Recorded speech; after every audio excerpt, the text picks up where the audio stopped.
Alright, you can see I've added some more PVC monstrosity to the power armor. Installed the new ankle mechanism. Added on a back door. A linear actuator to open and close the back door.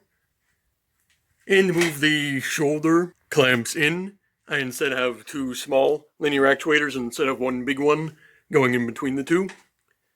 Also will allow it to be a little more adjustable. And I've got cables running from the backpack down to the shins, which can tighten up foot clamps and the little door on the shins. So I'll just do a closing test.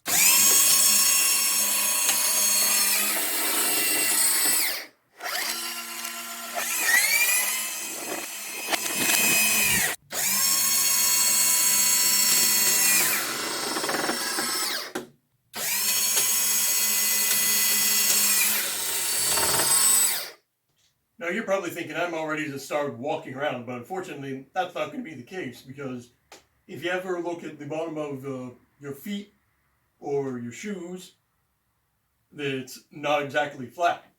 It's got a curve on each end, especially on the heel. And that acts as a kind of improv lever slash wheel. So I'm going to be having to add something like that under the bottom of these feet before I go walking around.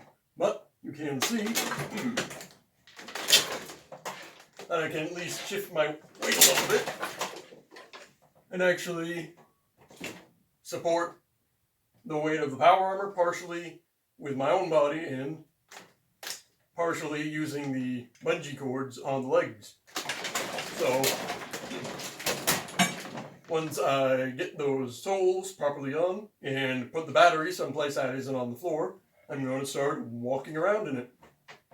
And of course I'm actually going to be modifying these arm control mechanisms so they're less messy, take up less space, and are, well, easier to work with.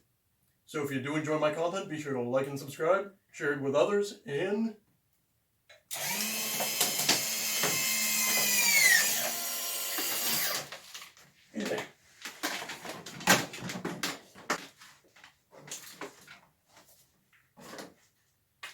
if they don't find you handsome, they should at least find you handy. Bye.